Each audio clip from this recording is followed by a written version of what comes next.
As a man, you must go through a process of discovering what is true and what is false about the world, and developing absolute and utter competency so you can outcompete other men. Don't you wake up and think, how do I become the best man on the planet? Don't you wake up and look at yourself deep in your own eyes in the mirror and say, how do I become the most fearsome competitor on the face of the planet? How do I become that guy nobody wants to compete against?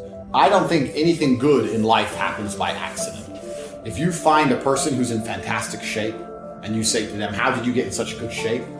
They very rarely say, oops, I don't know, it just came to me. They say, I had to get up and plan for it and train specifically and eat specifically and do specific things to end up looking this way. They had to try very hard for it. Don't say, oops, I just got rich, it was an accident, I don't know. You just said you're a normal man. Let me explain something. The normal man is not acceptable in this hyper-competitive world. Normal means in the middle. Middle is not good enough. You must be the top 10%, the top 10 percentile, especially as a man. All the women want the top 10%, all the money goes to the top 10%, all the status goes to the top 10%. You cannot be a normal man anymore. Perhaps 50, 60 years ago, you could be a normal man with a normal job, have a normal life, and a normal wife, and a normal house, and a normal car, and be happy. But the world we are now living in is proving that being a normal man is nothing more than slavery. They've just proven it to all of us. Listen to me carefully. They just proved it in this last 3 years of this imaginary fucking garbage they were fucking locking us all up for. Being a normal, law-abiding citizen with a normal income and a normal wage and one passport and a normal wife is going to leave you depressed. Sooner or later, it's going to leave you and end up fucking suicidal and miserable. Only men on this earth who are happy in the modern world of hyper-competitiveness are exceptional individuals. And every single woman wants them. The famous, rich, super important, tall, strong, fucking handsome, top G's. Being a normal dude ain't gonna cut it. You know the problem with being a normal dude? I'll tell you the problem. If you're a normal guy, your chick fucks normal guys. Guess what that means? It means everyone's competition. The guy who delivered your pizza might just take your bitch. Is that the life you want to live? No. Don't focus on the girl, focus on yourself. If you're worried about the girl and not worried about yourself, you're gonna be wasting time and energy, right? It's easy. If you had to win a race, Abraham Lincoln said it. If I had 6 hours to chop down a tree, I'd spend the first 5 hours sharpening my axe. It's the same with nearly everything in life. The better you become as a man, the easier everything else becomes. We're all on a continuous journey for self-improvement, and if you try your absolute best every single day, then you don't have to look at what's bad about yourself. It's not about where you currently are, it's about where you're headed. The path I'm headed on is the same path that I've always been headed on. I've never made any large mistakes in my life. I've never been the guy who was a drug addict and went to rehab, or the guy who was depressed and became better. I've always been the person who woke up every day, did what he was supposed to do, tried his hardest, was honest, never lied, was on time, worked hard, and got exactly where I wanted to be in life. And now the entire world is mine. I'm the most stupid person on the planet with hundreds of millions of dollars. I'm the top G. And the way I am headed, I'm going to do nothing but continue my ascent into absolute achievement. This is who I am as a person because of my daily habits. Develop an ego. Egos are extremely important. Egos have always existed. Throughout ancient history, men, kings, went to war, and millions of people died because someone insulted him because of his ego. Egos are a natural human thing, and they're extremely important. And the modern world tells men to not have an ego. And they do that because it makes you weak and easy to control. You can only have an iron mind if you are so sure of yourself, so egotistical that nobody can break it. So an ego is extremely important. Now, for the first lesson, we built your enemy, and we built this perfect person you're going to be battling against. And there's a very specific reason we did it based on a version of you. One, because it shows who you could be. But the other reason is also because if your ego is based around beating this person, you get to go through life and be a nice guy to everyone else. People say don't have an ego because they think that if they give you an ego, you have an ego, you're going to be egotistical to the people you meet. I'm a nice guy to everyone I meet because they're not my enemy. I'm not combating against them. I'm a nice guy to every person. I'm a nice guy to every woman. I say please and thank you. I'm a nice person, but I do have a massive ego. But my ego comes into play when I'm fighting against my enemy. Listen, did you fuck your wife yesterday? Maybe you did. So imagine this guy fucked your wife. He would have fucked her better than you did. And this should inspire your ego.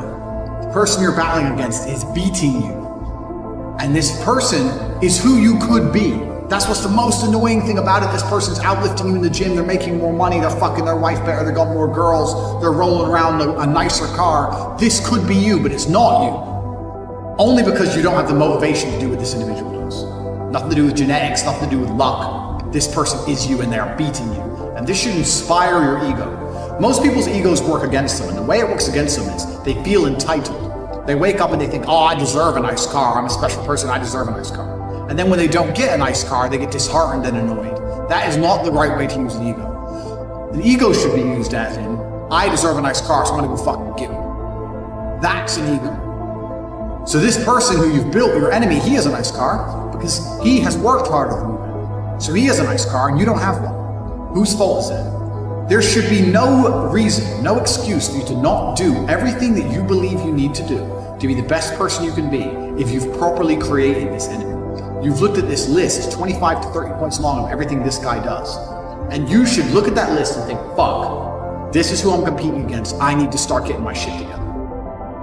And your ego should stop you from wanting to lose. Otherwise, day after day after day, you are losing to this individual. This individual is beating you day after day after day. You can't let that happen. Your ego is extremely important, and you only have one person you're competing against, and it's the person you created, which is nothing more than a better version of yourself. So day by day, you're losing this battle, and that should make you uncomfortable, it should make you nervous, it should make you anxious. So you start to feel that way, because this is the truth. If you've truly imagined who your enemy is, and you truly imagine them beating you, you should not be able to relax. The fact that you can still sit and watch TV means you need to go back to the first video of this course and start again, and do it properly, and do it well enough so that you can no longer sit still. You look at yourself in the mirror and go, okay, yeah, I've got some muscle, and this guy, he's got rid of this. I've got a little bit of money. This guy, he hustles non-stop. He's on Twitter non-stop. He's starting businesses. He's learning how to make websites. He's trading crypto. He's got all of Tate's programs. He's got this. He's got that. You need to get your shit together. And if you do that properly, you'll start to feel nervous. You'll imagine the version of you that is as amazing as they could be. And then you look at yourself and realize that you're failing. It's reality. And you'll sit there and go, fuck. Now, when you feel anxious, there's only one thing you can do. You can either sit there and be anxious like a little girl and be worried about it, or you can put some things in action. I was nervous before every single fight, and that's when I felt the best, because I was afraid. I was afraid of losing. And you need to be afraid of losing day by day throughout your life. You know who your enemy is, you know what he's doing, and you're losing day by day. Now, if you go to the gym and you beat your personal best, let's say the most you've ever benched is 100 kilo, you go there, you bench 105 kilo. The days you beat your personal best are the days you've beaten this individual. That's the only day you're allowed to claim a victory. If you beat your personal best, you can claim a victory. I went there, I did more than I've ever done, I beat this guy. But if you're not beating your personal best, he is beating you. And that should inspire you to try and smash through your own records day after day after day. The most money you've ever made in a month, the most weight you've ever lifted, the most girls you've ever spoke to. It doesn't matter what goals you set, you have to understand you're gonna spend a lot of time losing. And all this time you're spending losing is gonna damage your ego, and that's gonna make you anxious and unhappy and nervous, and you're gonna put all that nervous energy into smashing your personal records so you have those days of victory. Everything compounds. What most people don't understand is they think that life just changed overnight. Everything compounds. People say to me, oh Tate, how did you become successful? I can't tell you the one thing that made me successful. I was always driven, motivated. I understood how to make good connections. I looked after the people who looked after me. I always knew what the right thing to do was. I didn't drink for many years of my life. I didn't do this, I didn't do that, but I did do this. And it all comes together to success. It's not about one thing. A lot of people go through life with a very average attitude to life, and they wait for their one big break. Yeah, maybe you'll get it, but that's not the reality. If you're hoping for a big break, you may as well just keep buying lottery tickets. You have to build your big break. And you're gonna do that with 1,000 tiny victories. It's a change of mindset that's gonna allow you to put together 1,000 tiny victories. And the change of mindset is simply understanding that there's a version of you that exists somewhere in the multiverse, which is much better than you are right now. They have the same star, the same genetic composition, but they are destroying you in every measurable metric, purely because they don't get lazy, don't get tired, don't watch TV, don't waste their time. They have an iron mind. And that person's gonna become you now. That is who you are fighting against.